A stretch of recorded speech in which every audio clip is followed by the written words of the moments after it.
எல்லாருக்கும் வணக்கம். இன்னைக்கு நம்ம ஒரு அருமையான வீடியோ தான் நம்ம பார்க்க போகிறோம். இந்த வீடியோவில் எதை பற்றி நம்ம பேச போகிறோம் பார்த்தீங்கன்னா, இந்த எஃப்சிஆர் ரெஜிஸ்ட்ரேஷன் பற்றி நம்ம பேச போகிறோம்.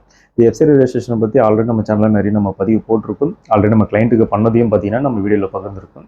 இப்போ வந்து பர்டிகுலராக ஒரு முக்கியமான ஒரு தொகுப்பை மட்டும் நம்ம பேச போகிறோம். என்னென்னு பார்த்துக்கிட்டிங்கன்னா, இப்படி நிறைய பேர் கேள்விப்பட்டிருப்பீங்க, எஃப்சிஆர் ரெஜிஸ்ட்ரேஷன் பண்ணணும் அப்படின்னாலே குறைஞ்சது ஒரு 10 15 லட்சம் டிரான்சாக்ஷன் ஆயிருக்கும்னு சொல்லுவாங்க. ஒருத்தர் ஒரு மாதிரி சொல்லிட்டு இருப்பாங்க. ஒரு சிலர் என்ன சொல்லுவாங்க பார்த்தீங்கன்னா, நீங்கள் வந்து ஒவ்வொரு வருஷமும் 15 லட்சம் நீங்கள் டிரான்சாக்ஷன் பண்ணியிருக்கோம் அப்படின்லாம் பேசுவாங்க. இன்னும் சில பேர் பார்த்தீங்கன்னா, நீங்கள் வந்து ஒரு அபவுட் 20 lakhs நீங்கள் செலவு பண்ணணும்னு சொல்லுவாங்க. ஸோ எல்லாருமே ஒரு கதையை பேசிக்கிட்டே இருப்பாங்க. ஏன்னா இவங்க யாருமே பார்த்தீங்கன்னா எஃப்சிஆர் ரெஜிஸ்ட்ரேஷன் பண்ணாதவங்க, மற்றவங்க சொல்லி அதை கேட்டு உங்ககிட்ட சொன்னவங்களா தான் இருப்பாங்க. ஸோ இப்போ நம்ம ஆல்ரெடி நம்ம எஃப்சிஆரை பதிவு பண்ணி கொடுத்துட்டு வர்றதுனால நம்மளுக்கு பர்டிகுலராக சில கொரிஸ்லாம் எப்படி வரும், என்னென்ன கேட்பாங்க, எப்படி நம்ம சால்வ் பண்ணணுன்ற ஒரு ஐடியா இருக்குது. அந்த ஐடியாலஜி தான் நான் உங்களுக்கு நான் சொல்லி தர போகிறேன். ஸோ முதலாவது பார்த்தீங்கன்னா, இந்த எஃப்சிஆருக்கு இந்த 15 லட்சம்னு சொல்கிறது பார்த்தீங்கன்னா கட்டாயம் இருக்குது. அது எப்படின்னு பார்த்தீங்கன்னா லாஸ்ட் 3 years, அதாவது நீங்கள் இப்போ எஃப்சிஆரை நீங்கள் இந்த வருஷத்தில் நீங்கள் பதிவு பண்ணுறீங்கன்னா இதுக்கு முன்னாடி ஒரு பேக் டேட்டட் ஒரு 3 years IT auditing annual report நம்ம சப்மிட் பண்ணுறது கட்டாயம். இந்த ஐடி ஆடிட்டிங் ஆனுவல் ரிப்போர்ட்டில் 15 லட்சம் ஓவரால் டிரான்சாக்ஷன் ஆகிருக்கும். ஓவரால் டிரான்சாக்ஷனை நீங்கள் டொனேஷன் வாங்கி நீங்கள் ஆக்டிவிட்டி நீங்கள் செஞ்சுருக்கணும். சோஷியல் சர்வீசஸ் நீங்கள் செஞ்சுருக்கணும்.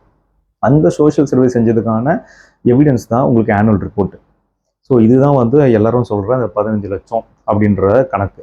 ஸோ சப்போஸ் நிறைய பேர் கேட்பீங்க, நான் வந்து இந்த 15 லட்சம் என்கிட்ட இல்லை, நான் வந்து அவ்வளோ டிரான்சாக்ஷன் பண்ணல, ஆனால் நியர்லி நான் பண்ணிட்டேன், நான் எப்படி இதை வந்து டார்கெட் பண்ணி நம்ம முடிக்க முடியும், எஃப்சிஆரை வாங்க முடியும் அப்படின்ற நிறைய பேருக்கு இந்த கேள்வி இருக்குது. இந்த 15 லட்சம் டிரான்சாக்ஷன் முழுமையாக வராதனால நிறைய பேர் எஃப்சிஆரும் பண்ணிக்க மாட்டீங்க. என்னென்னு பார்த்தீங்கன்னா, ஒவ்வொரு வருஷமும் நீங்கள் 5 லட்சம் பண்ணிட்டு இருக்கீங்க. 10 லட்சம் 15 லட்சம் உங்களுக்கு சேவ் ஆகிறதுக்குள்ள ஏதாவது ஒரு வருஷத்தில் பார்த்தீங்கன்னா ஒரு 2 லட்சம் உங்களுக்கு ஷார்ட்டேஜ் ஆகிடும். ஸோ ஒரு வருஷமும் நீங்கள் வந்து பார்த்தீங்கன்னா 5 லட்சம் டிரான்சாக்ஷன் பண்ணியிருந்தா கூட 3 வருஷம் சேர்த்து ஒரு 15 லட்சம் வந்திருக்கும். சப்போஸ் உங்களுக்கு வந்து பார்த்தீங்கன்னா ஏதோ ஒரு வருஷத்தில் உங்களுக்கு ஒரு 2-3 லட்சம் உங்களுக்கு ஷார்ட்டேஜ் ஆகிடுச்சு, டோட்டலாக நான் 12 லட்சம் தான் எனக்கு ஆயிருக்கு, இன்னொரு 3 லட்சத்தை வந்து என்னால் கணக்கு காட்ட முடியல, ஸோ அந்த கணக்கு இல்லாததுனால என்னால் எஃப்சிஆரை பண்ண முடியலன்னு சொல்லிடுங்க. ஏன்னா அதுக்கு அடுத்த வருஷம் மறுபடியும் பார்த்தீங்கன்னா அதே மாதிரி உங்களுக்கு ஒரு 3 லட்சம் ஷார்ட்டேஜ் ஆகும்போது உங்களால் எப்படியுமே அந்த 15 லட்சத்தை கவர் பண்ண முடியாது. ஸோ இந்த மாதிரி சில பேருக்கு ப்ராப்ளம் இருக்கிறதுனால நிறைய பேர் இந்த எஃப்சிஆரை பதிவு பண்ணுறதை வந்து பார்த்தீங்கன்னா அப்படியே நிறுத்தி வச்சிருக்காங்க. அவங்களோட ஓன் அமௌண்ட்டை வந்து உள்ளே போட்டு கணக்கு பொய்யா காட்டுறவங்களும் இருக்காங்க. அந்த மாதிரி பொய்யா காட்டுறவங்களுக்கு நிறைய கொரிஸ் வரும், நிறைய ப்ராப்ளம்ஸ் வரும், அவங்களால சால்வ் பண்ண முடியாமல் போகலாம். ஸோ அந்த மாதிரி நீங்கள் பண்ணாமல் பெஸ்ட்டாக எப்படி பண்ணலாம்னு நான் உங்களுக்கு சொல்கிறேன். ஸோ உங்களுக்கு டிரான்சாக்ஷன் பொறுத்த வரைக்கும் உங்களுக்கு 15 லட்சத்தில் ஒரு 12 லட்சம் தான் வந்திருக்குன்னு வைங்களேன்.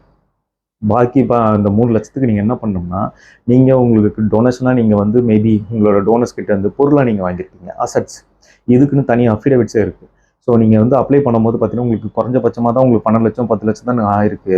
ஆனால் மிச்சம் ஒரு 5 லட்சம் ஒரு 3 லட்சம் பார்த்தீங்கன்னா எனக்கு வந்து பார்த்தீங்கன்னா அசட்ஸை நாங்கள் வந்து சேமித்து வச்சுருக்கோம். அசட்ஸை சேமித்து வச்சுன்றதை தாண்டி நீங்கள் அசட்ஸை நீங்கள் வந்து சர்வீசஸ்லாம் பண்ணியிருக்கீங்க அப்படின்னு ஒரு பாயிண்ட் ஆஃப் வியூவில் நீங்கள் யோசிச்சிங்க அப்படின்னா தாராளமாக நீங்கள் வந்து எஃப்சிஆர் அப்ளை பண்ணலாம். எஃப்சிஆர் அப்ளை பண்ணிவிட்டு உங்களுக்கு வந்து கொரிஸ் வரும்போது பார்த்தீங்கன்னா இதுக்கு செப்பரேட் அஃபிடேவிட் இருக்குது. அந்த அஃபிடேவிட்டில் பார்த்தீங்கன்னா என்ன மாதிரி அசட்ஸ் நீங்கள் வந்து பண்ணியிருக்கீங்க. எக்ஸாம்பிளுக்கு சொல்லணுமா, ஒரு எஜுகேஷன் செக்டர்னு எடுத்துக்கிட்டிங்கன்னா ஒரு ஸ்கூலுக்கு வந்து நீங்கள் வந்து பெஞ்சஸ் வாங்கி போட்டிருக்கலாம். அதாவது நீங்கள் டோனர்கிட்ட நீங்கள் ரெக்குயர்மெண்ட்டை சொல்லி டோனர் டேரெக்டாக அதுக்கு வந்து பர்ச்சேஸ் பண்ணி அவங்க டோனர் வந்து அந்த ஸ்கூல்ஸ்க்கு வந்து பார்த்தீங்கன்னா டிஸ்ட்ரிபியூட் பண்ணியிருக்கலாம். அதோட எவிடன்ஸ் நீங்கள் வச்சுருப்பீங்க. ஏன்னா உங்கள் ட்ரஸ்ட் மூலமாக தான் நீங்கள் வந்து அவங்களுக்கு வந்து வாங்கி கொடுத்தீங்க. ஸோ அதோட கணக்கு எடுத்துகிட்டு 1 லட்சம் 2 லட்சம் ஆகுது அப்படின்னா அதை கணக்கு எடுத்துக்கலாம். இல்லை ஒரு கன்ஸ்ட்ரக்ஷன் பண்ணுறீங்க, ஒரு ஓல்டு ஜம் கட்டுறீங்க, அதுக்கு செலவாகுது, ஒரு காம்பவுண்ட் சுவர் கட்டுறீங்க, இல்லைனா ஒரு பாத்ரூம் கட்டி கொடுத்துட்ருக்கீங்க. ஸோ இதுக்கெல்லாம் பார்த்தீங்கன்னா டேரெக்டாக சில பேர் வந்து பார்த்தீங்கன்னா உங்களுக்கு வந்து அமௌண்ட்டாக கொடுக்காம பொருளாக வாங்கி கொடுத்துருப்பாங்க. ஸோ இந்த பொருளாக வாங்கி கொடுக்கறதுக்கும் பார்த்தீங்கன்னா நீங்கள் எஸ்டிமேஷன் காஸ்ட்டு போட்டு உங்கள் ட்ரஸ்ட்டோட பேரில் வந்து நான் இதெல்லாம் செஞ்சுருக்கேன்னு சொல்லி லெட்டரில் நீங்கள் ரெடி பண்ணி நீங்கள் இது ஒரு எவிடன்ஸாக ஷோ பண்ணலாம். இதுக்கு ஒரு அஃபிடேவிட் ரெடி பண்ணி இந்த பேலன்ஸ் அமௌண்ட் வந்து கவர் அப் பண்ணலாம். இதை உண்மையிலேயே நீங்கள் வந்து அந்த சர்வீஸ் பண்ணால் மட்டும்தான் இதெல்லாம் நீங்கள் கவர் பண்ண முடியும். சும்மா நீங்கள் வெறுமனே வந்து பார்த்தீங்கன்னா நீங்கள் ஷார்ட்டேஜ் அமௌண்ட் இருக்குது, இதுக்கு நான் வந்து ஃபேக்காக ரிசிப்ட் ரெடி பண்ணி பண்ணுறேன் அப்படின்னா கண்டிப்பாக நீங்கள் மாட்டிப்பீங்க. அந்த மாதிரி யாரும் பண்ணாதீங்க. உண்மையிலே நீங்கள் வந்து ஒரு சர்வீஸ் பண்ணிகிட்ருக்கீங்க. அந்த சர்வீசஸில் இந்த மாதிரி அசட்ஸ் வந்து நீங்கள் வாங்கி கொடுத்ததோ இல்லை வந்து ஹோம் கட்டினதோ இல்லை பில்டிங் கட்டினதோ இந்த மாதிரி நான் சொன்ன மாதிரி செக்டர்ஸில் நீங்கள் ஏதோ ஒன்று அசட்ஸ் நீங்கள் பண்ணியிருக்கீங்க, பொருளாக வாங்கி பண்ணியிருக்கீங்க, அது வந்து டொனேஷனாக உள்ள அமௌண்ட் வந்து பார்த்தீங்கன்னா அக்கௌண்ட்டுக்குள்ளே இல்லை அப்படின்னும் போது இது நீங்கள் வந்து ப்ரூவ் பண்ணலாம். ஸோ அப்படி ப்ரூவ் பண்ணும்போது கிராஸ் வெரிஃபிகேஷன் கண்டிப்பாக நடக்கும். இந்த கிராஸ் வெரிஃபிகேஷன் நடந்துச்சு அப்படின்னா அவங்க வேலிடாக நீங்கள் பண்ணியிருக்கீங்க அப்படின்னு ப்ரூவ் ஆயிடுச்சு அப்படின்னா தாராளமாக உங்களுக்கு எஃப்சிஆரை அலாட் பண்ணுவாங்க. இதுதான் வந்து இந்த வீடியோவில் உங்களுக்கு வந்து ஒரு சின்ன ஒரு ஷார்ட்கட். அதாவது ஃபுல்லாக எல்லாருக்குமே பார்த்தீங்கன்னா அந்த 15 லட்சம்ன்றது அக்கௌண்ட் வைஸாக வராமல் இருக்கும். சில பேருக்கு இந்த மாதிரி பொருளாக வரும். அந்த பொருளை எப்படி காட்டலான்றதுக்கான ஐடியா யாருக்குமே இல்லாமல் இருக்கீங்க.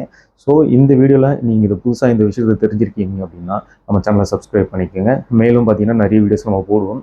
நம்ம சோஷியல் ஆக்டிவிட்டிஸ் பற்றியும் போடுவோம், என்ஜிஓ பற்றியும் போடுவோம். இந்த விஷயம் வந்து உங்களுக்கு யூஸ்ஃபுல்லாக இருந்துச்சுன்னு நினச்சிங்கன்னா நம்ம வீடியோ லைக் பண்ணிக்கோங்க, ஷேர் பண்ணிக்கோங்க, சப்ஸ்கிரைப் பண்ணிக்கோங்க.